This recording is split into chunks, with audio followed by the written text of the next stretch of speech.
দর্শক, বন্যা পরিস্থিতির আরো খবর জানাতে শেরপুর থেকে যুক্ত হচ্ছেন সহকর্মী জোবায়দুল ইসলাম। জোবায়দুল, শেরপুরের কিছু কিছু এলাকায় এখনো কিছু এলাকায় নদীর পানি কমলেও এখনো নিম্নাঞ্চলের অবস্থা খুব একটা ভালো নয়। আপনার ওইদিকে কি পরিস্থিতি দেখছেন জানাবেন।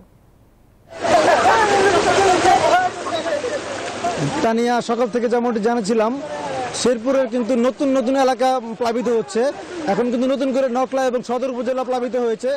সদর উপজেলার অন্ততপক্ষে 4টি ইউনিয়ন কিন্তু বন্যার পানিতে প্লাবিত হয়েছে। আমি এই মুহূর্তে আছি সদর উপজেলার কুরলিয়াকান্দি এলাকায়।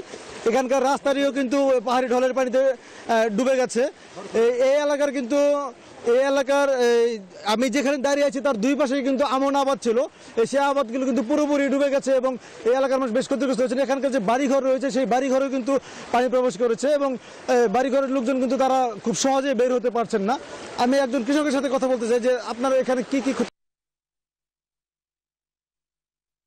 আমাদের আশা করা যায় না। কতটুকু আবাদ করেছিলেন? আমি 1 একর আবাদ করছিলাম। 1 একর।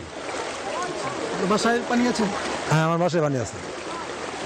শুনছিলেন যে এখানে এনজিওর কিস্তি প্রথমবার বিকাশ পেমেন্ট করলেই 20 টাকা ইনস্ট্যান্ট ক্যাশব্যাক।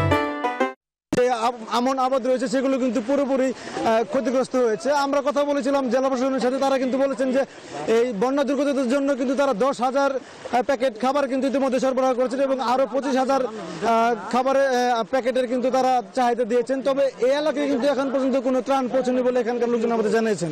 তো এই ছিল শেরপুর থেকে আমার কাছে সর্বশেষ। তানিয়া। জোবায়দুল, আপনাকে ধন্যবাদ।